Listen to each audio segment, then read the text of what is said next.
Welcome in to Illinicast, part of the Armchair Illini Network. I'm Austin Berkland alongside Sonny Verma, and we have a special guest today. We have Matthew Miller from the Voice of College Football. He is the Texas representative of that channel, and we are excited to talk to him about our new Illinois defensive back, Terrance Brooks, and we'll talk a little bit more about Illini football, including the new Illini assistant coach, Corey Parker, and a little bit on the Illini football schedule just to get you jazzed up about some football. Sonny, how are you doing tonight? I think you nailed it. It's just nice to talk about some football and talk positive about football. It seems like this offseason has been quite going uh, in an optimistic direction, and I just think some of the moves that Bret Bielema and staff have made over the last week, both on the field and off the field, and some of the stuff that we're hearing could be happening very soon, makes me get a little bit more excited about football season coming up.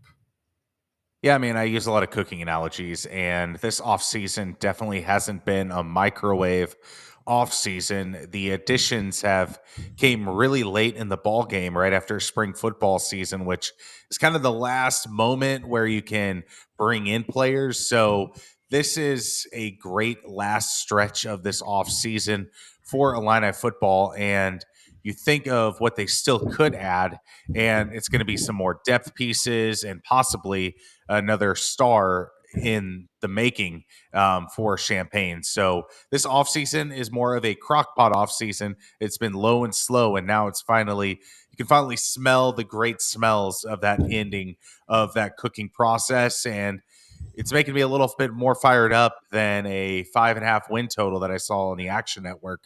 I mean, there's a chance that a bowl game could be a possibility still to come, with depending on the additions that could transpire. And I think it's comforting as an Illinois football fan to know that anyone paying attention to our roster saw the gaping hole that we had at cornerback, especially after losing Nicholson and Tobe in this offseason. The fact that we went out and got a guy like Terrance Brooks, a Big 12 All American, former 4-star, former Ohio State commit. Obviously, he's coming from the Texas Longhorns. That cost a pretty penny. And what that kind of showed to me, which raised my level of happiness with the program and future expectations, is that we're willing to go out and try to put forward a good football team. And I wasn't sure about that before. Like obviously I'm a big Bret guy, and compared to you and I, I'm usually the more optimistic one when it comes to football. But making a move like that really proved to me that Josh Whitman is really trying to raise the level of this football program so that we're not just going to be just a basketball school. On the football side, we're also going to be trying to compete. And, I just think the addition of Terrance Brooks was a fantastic one. And speaking of, Austin, I'll bring on Matthew Miller. Matthew is from the Voice of College Football, the Texas channel, a longtime Texas Longhorn fan, and someone who can tell us a little bit about our newest cornerback. Matthew, how are you? I'm doing good, Sonny. How about you? Doing a lot better. Doing a lot better. You guys are, as Texas Longhorns fans, are kind of always celebrating, 4 stars and 5 stars committing. Illinois, we don't tend to get that kind of optimistic news all the time. So, the fact that Terrance Brooks did commit for us was fantastic news over the weekend. Why don't we just start? Obviously, you've watched him over the last couple of years. Tell us something about him.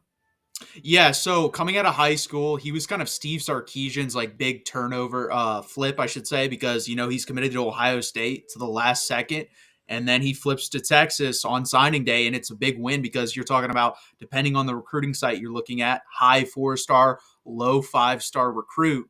And he's got NFL lineage with his dad going to Texas A&M. Unfortunately for him, getting injured in the NFL, but played for those 49ers teams as well. So overall, I think it's a good pickup for Illinois. Obviously, he's still a young guy. I believe he hasn't even turned 20 years old yet. I know he started playing at Texas when he was like 16 or 17. I think he arrived on campus at like late 16, just turned 17 years old. So a lot of potential still there, but a long, lengthy guy coming out of high school. That was like the big thing for him. 6 foot, 209 pounds with long arms, can get up on wide receivers pretty early. He's also pretty good in the run game, I think, with his tackling ability. So overall, I think it's a really good pickup for Illinois, and they have a good history, especially 2 years ago, you guys were the only school in the country to have 3 guys drafted in the defensive backfield for the first 3 rounds of the NFL draft. So I think he heads into a good situation. I still think there's a lot of untapped potential for him. Yeah, Matthew, looking at why he transferred, what didn't work out at the University of Texas? So there's been a lot of reports and rumors. He has yet to address them, and I doubt he does, honestly, but there's been reports that, it's the day of NIL and he wanted more NIL money and they weren't willing to give it to him. And also they weren't really offering him a starting spot. I think he kind of realized that, like, I'm going to have to compete here for my spot that I've kind of had for the past year and a half. And that started with Jabbar Muhammad. Jabbar Muhammad entered the transfer portal, and we have Malik Muhammad on one side, and we were trying to add Jabbar, his cousin, on the other. And I think he kind of saw that as a sign of disrespect. I was like, this is my spot. Why are they bringing in someone to compete? And they didn't even offer Jabbar Muhammad the starting spot. They just said, you're going to come in and compete with Terrance Brooks. And that's kind of the Texas culture at this point with Steve Sarkisian. They want guys to compete with each other at the highest level. And it seemed to kind of turn off Jabbar Muhammad because he went to Oregon. And then I think in the end, it kind of turned off Terrance Brooks because Jahdae Barron, who came back too, he decided to come back. And they were running him out there at the cornerback position out wide instead of the nickelback position. And he was actually getting the first team reps through a lot of spring. So Terrance Brooks probably saw the writing on the wall and said, you know what? I may not start here, and I cannot waste my potential and talent sitting on the bench. Now, obviously, Texas is a big-time program playing in big-time games, playing in that playoff last year against Washington, where, I think it's safe to say, now that I'm kind of piped into the Longhorn community, that Terrance Brooks didn't have exactly the best of games against Washington 2 years in a row, essentially now. And it seems like he tends to struggle a little bit against playing zone coverage as opposed to man. Would you probably confirm something like that? Yeah, I would agree. I think, like I said, he's got the long arms, so he likes to get up into people. The issue, I don't know if he had to play zone because overall the defense, I don't know if it was good enough to be in man coverage all the time. But I think in an ideal situation, Pete Kwiatkowski, the Texas defensive coordinator, and Terrance Brooks would have liked to have, press man coverage most of the time. But I don't know if we were talented enough to do that. I do think he would be better there. There's also been some suggestion among Texas insiders and fans, like maybe he would be better at the boundary cornerback position. The field's cornerback position, gets the help because it's the larger side of the field with the safety over the top. But maybe he would be better in a short space where he can get his hands up more on the wide receivers and jam them more with less help over the top. So I think if Illinois, I expect Illinois to experiment with him. There's been talk of maybe he'd be better as a safety too in the NFL. I know I've heard that one too. And that'd be interesting because we had Ryan Watts on one side who that was the talk of maybe he'd be better as a safety. And I would not be it would not shock me to see him in the NFL with the Steelers be a safety. And if Terrance Brooks ends up being a safety too, we basically ran out 2 cornerbacks that should have been safety. So that would have been an interesting choice and maybe one that we regret or we were forced to make. But I think Illinois would be best in just experimenting with Terrance Brooks because, again, I do think he's young. I don't think he's played his best football yet. And I think they can, mold him in what he should be because honestly, Texas has not done that. That's still like the one position group I'm still not certain about with Texas. Everywhere else, we're starting to hit on and produce NFL talent. We've yet to produce that high-end cornerback safety position yet. Now, looking at his season, how did he do against the wide receivers that he was going up against in man coverage? Like, who were some of the guys that he had to defend against, and how did he do in those more big-time matchups for the Texas Longhorns? Yeah, so when it comes down to it, Alabama probably had the best wide receivers other than Washington that we faced. But the thing is, no offense to Jalen Milroe, early in the season, that the passing game wasn't there. And they exploited our safeties more than anything. I actually thought our cornerbacks held up in coverage pretty well. Washington is the one that got us. And Washington got us because Michael Penix had an A-plus game. The balls were there. And Texas struggled in playing the football. I think that's the biggest thing with Terrance Brooks. Coming out of high school, he was kind of noted as a ball hawk. He has not been that with Texas. He only had 3 interceptions in his games here with Texas. I believe 15 starts, 23 games or something like that. So not a high level to interception ratio for me, but that's something that I think you can learn. That's something that we have struggled with teaching for whatever reason, is playing the ball in the air. I think that's something he's going to have to get better at. But overall, it was mostly big plays. Like, if you're expecting to run slants versus Terrance Brooks or comebacks or digs or anything like that, I think you'll do well. It is the deep ball. That is how he is beat. That's what Texas struggled with mightily. And the thing is, honestly, going to the Big Ten, I don't know what Illinois' schedule looks like, but I think that could be a plus for him too, because let's be honest here, when we're talking Big 12 offenses versus Big 10 offenses, Big 12 offenses like to exploit all levels of the field passing game wise and hit you deep. That's not really the Big 10 strength or forte. Now, it could change because you do have USC, Oregon, and Washington coming in. I don't know how many of those teams you guys play on your schedule. Those are the games. We have Oregon. Oregon. Okay, so that could be a problem I could see. But if you're going against, the Nebraskas of the world, the Wisconsins of the world, I think it'll hold up well. I think it'll actually help you in the run game too. Once again, we're talking to Matthew Miller of the Voice of College Football Texas channel. I'll put the link to his website. He does a fantastic job covering Texas Longhorns on his channel. Matthew, so would you say it's fair to say that it's not that Terrance Brooks lost his job with Texas? It was just more so he didn't like the idea of continue having to compete for it. It's not like Illinois is getting a guy who, got demoted on the depth chart. This is a kid who's, a quality player, as you said, all Big 12 honorable mention, and a guy with a pretty big upside. Yeah, I 100% agree. He was never going to be the for sure starter at Texas, and you see that now at Texas. Like, Malik Muhammad on one side is going to be a starting cornerback for Texas. There's no doubt in our minds about that. It basically came down Jahdae Barron, the young Kobe Black coming in, high 4-star kid, and then also Terrance Brooks, now Javion Cole, who's with Texas. Those guys are going to probably rotate. I'm sure one guy will get 60 to 70% of the snaps. Gavin Holmes as well, who I forgot to mention. But that's what we saw last year on that side. Terrance Brooks and Gavin Holmes.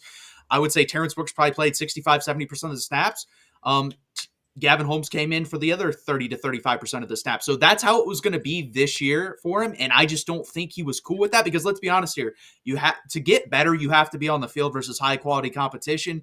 And I'm sure he has NFL dreams, because his dad played in the NFL. Growing up with your dad playing in the NFL has to make you feel some type of way where you want to go and follow your dad's footsteps. So I feel like he just wanted a place where he could get 90 to 100% of the snaps, get better, be utilized in the correct position, and also learn from a coaching staff that has gotten guys to the NFL. Switching things up to asking about Texas, I'll give you a question here. What are your thoughts on the new SEC that Texas is going into, and what are your general thoughts of conference realignment and Texas and Oklahoma joining the SEC? So for a big program like Texas, I love it, because you're going to have more big-time games, more fun environments. Let's be honest here. Going to Waco and Baylor's not as much fun as going to Athens, Georgia. Like that's just a better environment, better game day atmosphere. I think will put you on the stage from big-time recruits, put you in that national spotlight even a little bit more than you already are. But I hate it for like the smaller to mid-size schools, because it kind of – I mean, it's going to happen. Eventually, we're going to see one or like probably two mega conferences, and these little schools are going to get kicked to the side. We've already seen that with Washington State and Oregon State. I hate it for those schools, because those are, let's be honest here, they're still proud fan bases and proud programs that once in a while pop up and produce really, really good seasons, and it's all fun for us to watch. That's probably not going to happen anymore. So it's kind of a sacrifice here. I think it's also cool that rivalries will be renewed for Texas, especially. We get to play Arkansas a lot now. We're going to get to play Texas A&M again every year. That's going to be something that I think most college football fans will look forward to. I know the last time we went to Arkansas, it left a sour taste in our mouth with Steve Sarkisian like getting his butt whooped. Honestly, the first big game he had. I think it's going to be the total opposite this year. I think we're going to go down there and kick their butt. But it's going to be fun with those sort of matchups coming back to life. And then the new rivalries. Texas is going to have a new rivalry. I don't know who it's going to be yet. Right now, if I had to bet money on it, it's probably going to be LSU, just with the recruiting wars we're in and just being right next to them anyways. So it's going to be fun. I think it's a new and exciting time for college football, but it's also on that teetering point to where it could just turn into total chaos. I'm hoping at some point it comes to a head and it ends up on the right side of history to where it ends up on that fun side and we all get through this together and it's a good time and a good new era for the sport. Obviously, you guys had a somewhat rough patch, I'd say, with the Charlie Strong and the Tom Herman era, but things look to be on the up and up under Coach Sark. Let me ask you, what are your opinions on? I mean, now I think I've seen you guys as rated as high as 2 in some preseason polls. The expectations are high in Austin, and Austin is a place where they love their football. There's no other professional teams down there. The sole focus is Longhorns football. What do you think the vibe check is for you guys right now? Very high. I do think our fan base, losing a couple guys in the transfer portal, not losing off the team, but not getting guys that we thought we were going to get in a Jamari Caldwell, defensive tackle from Houston, going to Oregon, Jabbar Muhammad, cornerback, going to Oregon. There's a couple other misses in there as well. Dominic Williams recently going to Oklahoma. Those kind of temper expectations because, to be honest with you, if you added those 3 guys to this roster, or even 2 out of 3 of them, I think you can make the argument that Texas has the best roster in college football. Without those 3 guys, I think we're teetering somewhere between 3 and 5. But the expectations are definitely sky high. I think Texas fans, especially myself, I expect to make the top 4 again. Obviously, it's a 12-team playoff, to win a couple games and end up in the top 4. I don't expect national championship yet. I have to see Quinn Ewers take that next step to see that. But yes, it's an exciting time. I personally got to watch the worst football coach in the history of Texas, in my opinion, in Charlie Strong. I'm hoping that I'm watching the best football coach, or at least one of the 2 best football coaches in the history of Texas, with Steve Sarkisian. And I think he's done a good job. I think he's trending in that direction. He just has to keep stacking these recruiting classes and stacking these winning seasons. Matthew, last one for you, and it was a quick one. Will I be able to play as Arch Manning in NCAA 25? So that would be not this upcoming one, correct? That's the next version, or is it this year that you're asking? This year. About? This year. So you'll be able to play as what? QB 16 of the Texas Longhorns. You can rename him whatever the hell you want, but it's not going to be Arch Manning. You might be able to get, Archibald Manning in there if you want to, or Archibald Man, you might be able to get away with, because I know they don't even let you edit the person's name in it anymore like they used to. So no, you can play with them, but you're not going to get the Archie Manning or Arch Manning. You're going to have to mess with it, fudge around a little bit, come up with something clever, because unfortunately he will not be in the game. At least his name will not be.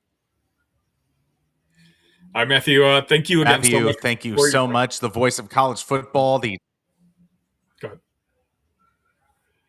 Are we delayed? Okay, sorry. Thank you, Matthew, for joining us again. It's going to be the Voice of College Football Texas channel. Matthew, let the audience know where they can find you. I know you have a nightly show or a weekly show. Yeah. So I have a weekly show on the Voice of College Football, Mark Rogers TV. Just type it on YouTube. We have a Texas channel over there, and subscribe there as well. But basically, I have a show every Monday at 7 p.m. Eastern time, talking Texas football. We'll see segments of that cut up as well. Tomorrow, actually, on the Texas and Mark Rogers channel, we are going to be discussing Michigan versus Texas NFL draft status, who had the better draft this year.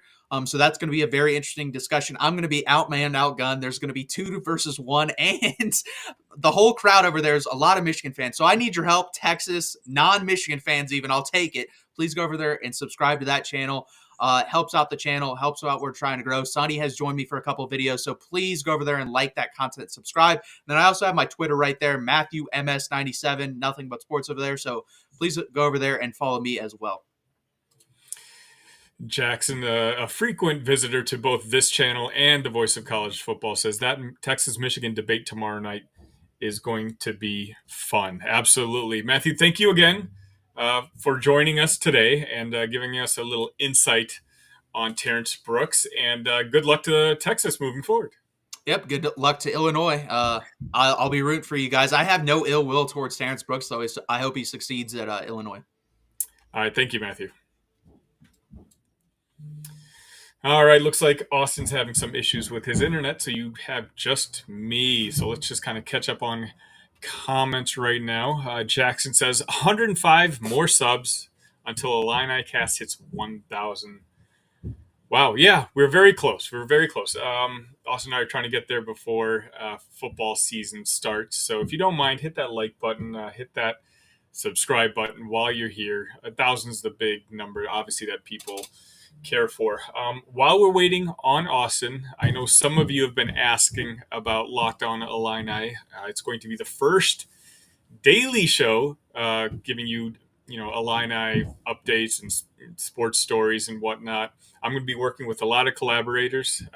So I mean, if you're a watcher, if you write articles, whatever it might be, feel free to reach out to me. I want to kind of dedicate the show to collabing essentially. So I'm going to be doing my first ever episode, I think, on Thursday. This Thursday coming up. And then from then on, it's going to be every single day. So there should be a link in the description here to the Locked On Illini channel. Again, nothing changes here with the Illinicast. Austin and I will be here every week, sometimes more than once a week, discussing in more long form everything that's going on with Illini sports. Speaking of, Mr. Berkland, welcome back.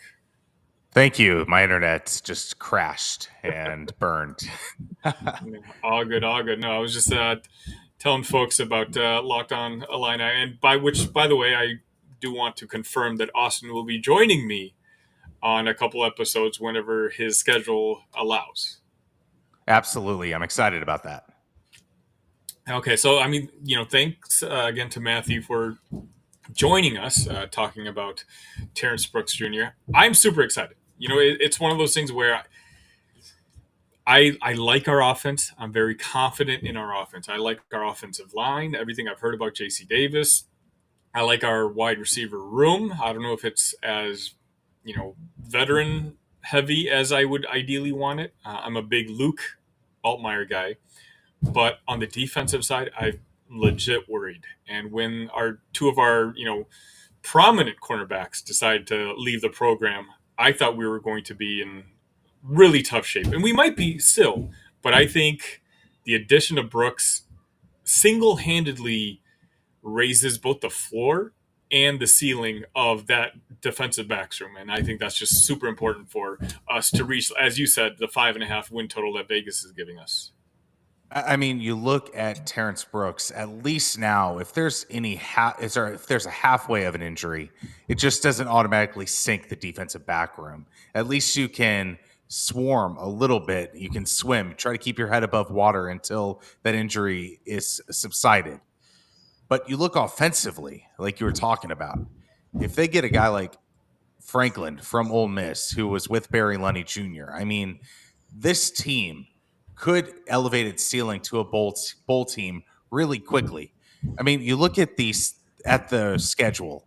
It is not that daunting of a schedule that you look at and you're like, oh my God, we have Ohio State, Michigan, Oregon, Washington, USC, all on the schedule the same year. No, we have Oregon and Michigan as our big time opponents in the Big Ten. And that's not the worst. Like you see some other schedules out there of the Big Ten. It gets frightening really quickly. And Illinois is not frightening, especially with protected matchups, at least in the first few years of Purdue and Northwestern.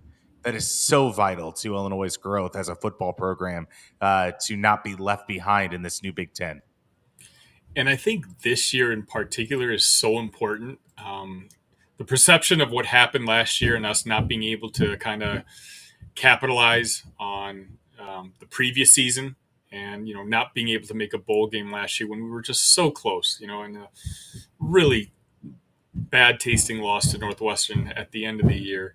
And I think, just having one game go a different way, the Wisconsin game, we gave up, up 18 points, I believe. And then, we gave up that game and we lost. Just one turnaround on one of those games. At least we're talking about back-to-back bowl games. And I feel like the mood would be a little bit more optimistic when it comes to our football team. This year, I was just really fearing that if our cornerbacks room was as bad as I thought it was, and if we only won 3, 4, maybe 5 games this year, a lot of the enthusiasm, the excitement that Bret had kind of built over the first couple seasons would go out the window.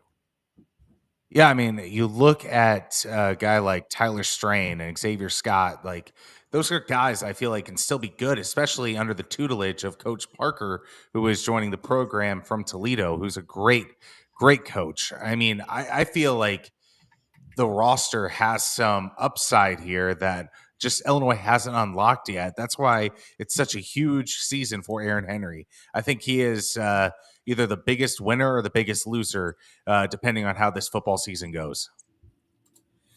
We did have a question from Happy Hermit. Are Miller, Okla, and Leonard buried on the depth chart still? Okla is buried, but not on our depth chart. I think he transferred out.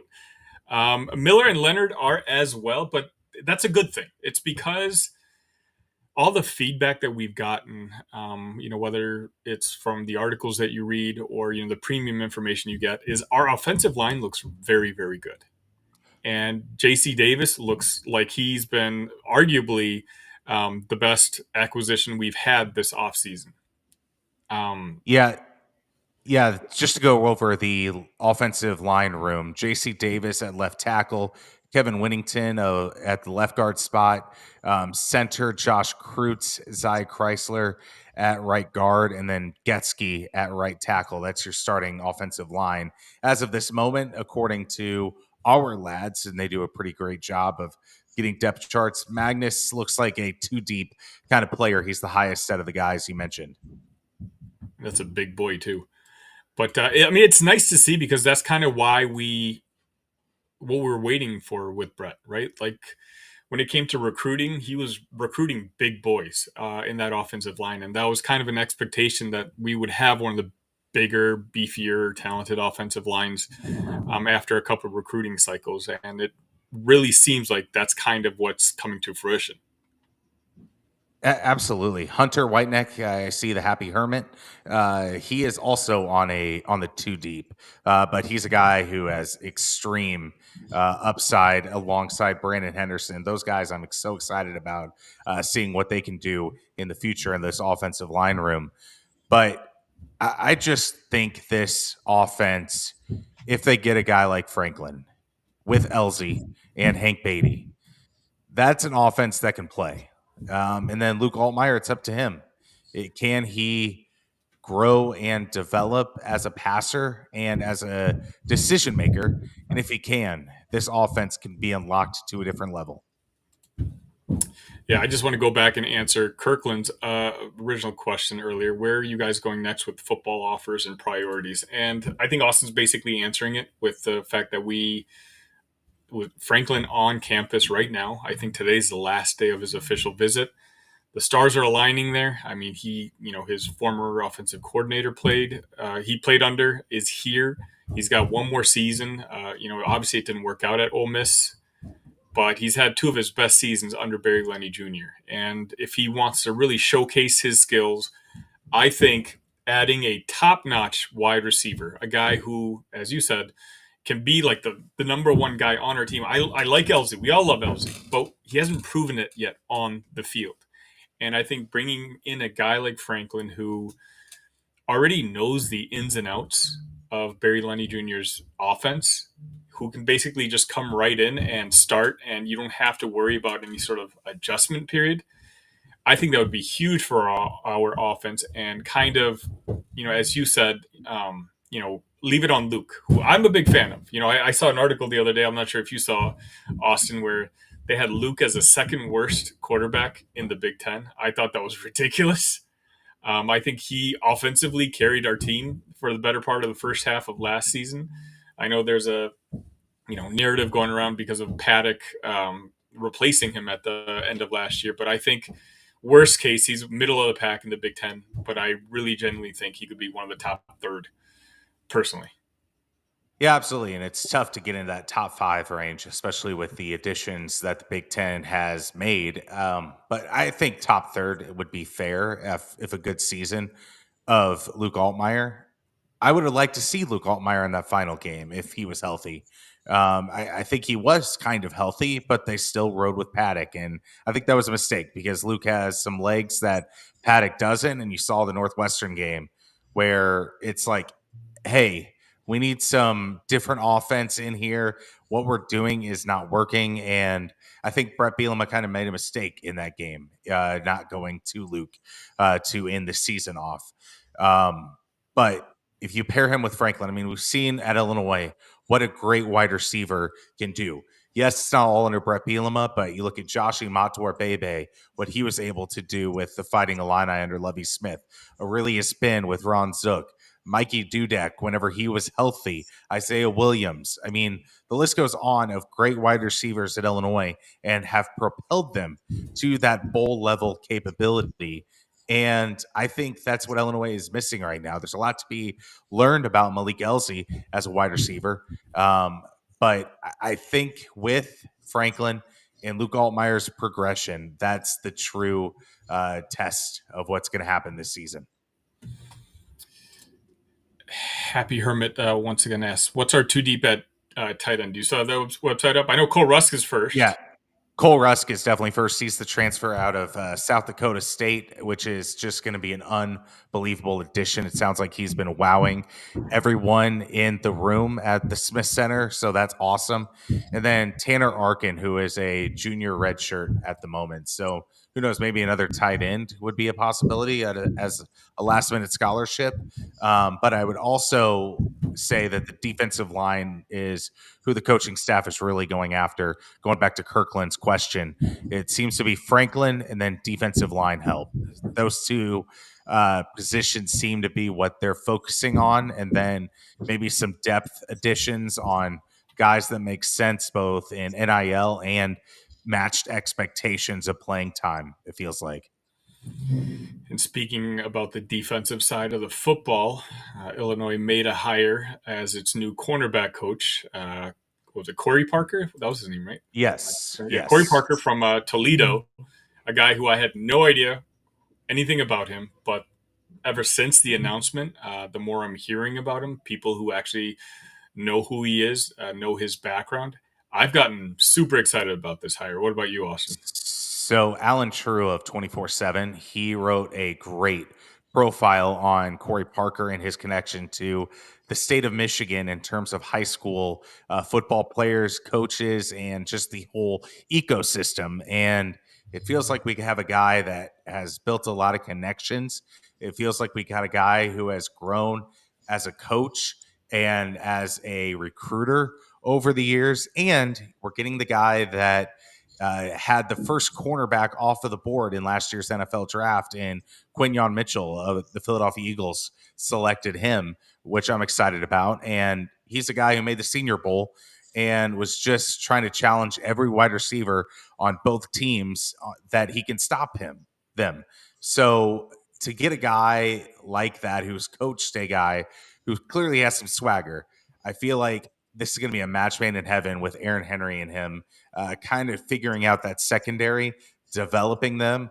And I can't wait to see him work with Terrance Brooks. I think those two together are pretty awesome. It is kind of funny, the coincidence that Terrance Brooks signs and Corey Parker gets hired within days of each other. It's almost like Terrance knew who was going to be his cornerbacks coach at that point. As a standalone hire, I love the Parker hire. Like you said, he seems to. I read the same Alan True article that you're referencing. You know, he seems like he's a future superstar in the coaching field. He seems like a guy who really resonates. And I'm not even talking about recruiting wise, but even as an actual coach, the high school team that he took over was struggling before he got there. And then he had them competing for state championships by the time he was done. The only thing I'm concerned about is my biggest question mark coming into this season, and it's the one thing you and I kept complaining about last season, is Aaron Henry ready to become a defensive coordinator? And I kind of was hoping that we would have more of a veteran presence back there to kind of mentor Henry, but maybe Bret wants to be that guy. Maybe Bret's like, hey, I can provide that veteran leadership that you might need, if you need feedback, this and that. But that's my only drawback. I feel like I'm excited about the hire. I just wish there was some more years of experience back there on the defensive side of the football. I mean, so far, Aaron Henry is the only question mark on Brett Bielema's coaching tree as of this moment for Illinois. I think he still can do a good job, but maybe this also could be a long term insurance policy on Aaron Henry if he doesn't work out. Maybe you can elevate and keep giving titles to Corey Parker if you truly believe that he is the next up and comer. I mean, there were fans in that Alan True article of Michigan and Michigan State clamoring for him to get hired away from Toledo, and Illinois is the team to get it done.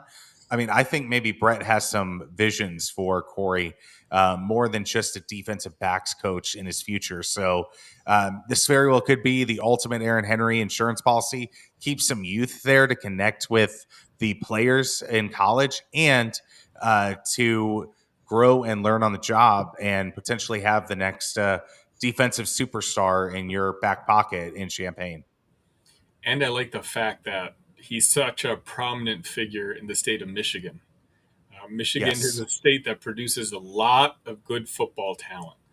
And Parker alone, his name alone, resonates enough with the state, the high school coaches out there, that we're going to be in a lot of the recruitments that we were not going to be in even a week ago. So I think, again, when we talk about raising the talent in our locker room, I think Parker is going to be a huge asset. And I'm going to be very interested to see, what kind of guys we're going to now be attached to in the state of Michigan. Absolutely. I mean, the talent is ripe. I mean, you look at the top states: Texas, California, Pennsylvania, and Florida and Georgia, just to name a few. That next tier probably begins with the state of Michigan and Illinois and those kind of states. So if you're able to keep those kids in the Midwest and have a great connection like Coach Parker does in that state, my goodness, the world is an oyster for Illinois in that state, and the more pipelines you have, the better. And Illinois needs all they can get. Is there anything else? Okay, let's say we don't get Franklin for whatever reason. How much has this hire of Parker plus the addition of Brooks raised your expectation for this upcoming season? I mean, I had them about 4-win team. I think this could transform them into a 5, maybe 6 win team. And I think that's due to the coaching, and that's due to Terrance Brooks' ability to just to be a strong man-to-man defender. You look at what Devin Witherspoon was able to impact on the defensive side of the ball when he was in the orange and blue, and I think Terrance can bring something similar. Will he be a number 5 pick in the NFL draft? Probably not, but I feel like he could be a third-round pick, top third-round pick by the time it's over with. I mean, I think day 2 pick. He's Yeah. got that talent. Again, he was recruited by some of the biggest blue bloods in college football. And I think, as you said, we have the coaching. As Matthew said, we had 3 guys drafted in the first 3 picks. 3 guys in the first 70 picks in that secondary a couple seasons ago. And Bret has some contacts out there. I think if Terrance, who Matthew pointed out, is still a younger player, if he puts his head down, if he works, he's going to get the eyeballs. He's playing in the Big Ten. He's going to be playing against some pretty good wide receivers. And, more importantly for us, he's going to be playing in a lot of man coverage, which is kind of what we tend to do more often than not, which seems to be his strong suit. So hopefully we'll be able to kind of showcase his strengths and, help build him and, become the next DBU. All right, Sonny, let's end the show with some fun. We have schedules slowly starting to release on what networks and what times. So let's take a crack at what channels this Illini football team will be on next year. So we start out Thursday, August 29th versus Eastern Illinois. I feel like that screams Thursday Big Ten Network. How about you? Yeah, probably, yeah. This one is interesting. Home against Kansas, meaning that it's not going to be on ESPN. I feel like this could be a Fox Sports 1 at I think 7:30, like one of those like nighttime games on Fox. I agree. It's normally in the past it would have been on an ESPN2 nighttime game. I think this one's going to kind of fit under the same bill. Fox Sports. It's not going to be one of the main channels. It's not going to be CBS or anything like that. I think Fox Sports is probably right. Anthony, thanks for chiming in. Who do you think is the next football commit? Austin, I kind of referenced it earlier. He's visiting right now. A lot of whispers about Zachary Franklin, former UTSA, and transferring out currently from Ole Miss. He's on campus now, hopefully spending some quality time with his old offensive coordinator, Barry Lenny Jr. So we're hoping he's going to be the guy who's going to announce sometime this week. Or it could be one of the smattering of defensive linemen that are visiting currently as well. Oh, that's right. Yeah. That's something to keep a watchful eye on. Mm-hmm. Then we have September 14th, a Saturday game against Central Michigan. I feel like this is a 2:30 Big Ten Network game. Yeah. They're not putting us on any of the big channels for Central Michigan. All right, September 21st at Nebraska. Nebraska brings in an audience, so I'll probably say we're at the 2:30 slot. Let's just say Fox. I'm going to say this is the Big Ten Saturday night game on NBC. I feel like this game just makes too much sense. If Illinois were to come in 3-0, if they somehow beat Kansas, that might be just enough for NBC to pick Nebraska and Illinois. I know Nebraska and Colorado week 2 is the night. Oh, that's true. So would they do back-to-back night games in Lincoln? Or you know what? I will say this is big noon kickoff, September 21st. I'll take it. Illinois thought they were going to get one until Deion Sanders in Colorado became a thing, at least one point this past season. Then we have Penn State, University Park, Saturday, September 28th. Don't know the time. If it's the whiteout, we know it's going to be NBC or Fox Sports 1. But I'm going to go – I think this is going to be like a Big Ten Network game. It just screams like Big Ten Network's going to at least get that one of the top teams per week. I mean, that logic makes sense. For me, I was just thinking from an Illinois perspective. We don't exactly draw big numbers. So I was trying to think, the few times that we do play bigger teams, they might just throw us on one of the main channels, just out of pity. But, yeah, I'll just say – I'm going to say Fox Sports 1. All right, next up, we have Purdue, October 12th, Saturday. I am going to be watching a 1996 Monday Night Raw, and then I'm going to just click the button and head straight to live Purdue, Illinois on Peacock. Yeah, Peacock makes sense there. And then this one is an interesting one, October 19th against Michigan.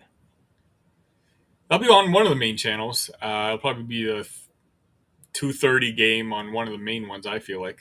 I don't think they'd ever put Michigan not on CBS or Fox. Yeah, this is definitely CBS. This screams CBS daytime game. Because another thing we have to think about is that there's going to be a lot of West Coast games that are going to have a spot at night. And so that's my thinking that some of these Midwest teams will get pushed earlier in the day part.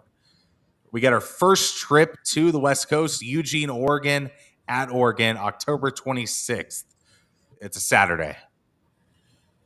October 26th. You figure at this point, Oregon, have they already played Ohio State? I do not know. Yeah. I'm going to say Fox Sports 1. It's not quite Big Ten Network, but I think Oregon's a big enough name that they're going to want it on one of the bigger channels. Yeah, I agree with that. Fox Sports 1, it screams a nighttime game. So I'm looking forward to that, seeing the Oregon fan experience in a game like that. Next up, we got November 2nd, Minnesota Dad's Day. This is Big Ten Network. Oh, this screams Big Ten Network. And sorry, PJ Fleck, you're not going to win again against Bret Bielema, so might as well hide it on Big Ten Network. I mean, our over under was 5.5, but I think the last I saw, Minnesota's was the worst in the Big Ten. I think they were at Yeah. 4.5. And then Michigan State, November 16th. Michigan State, Peacock.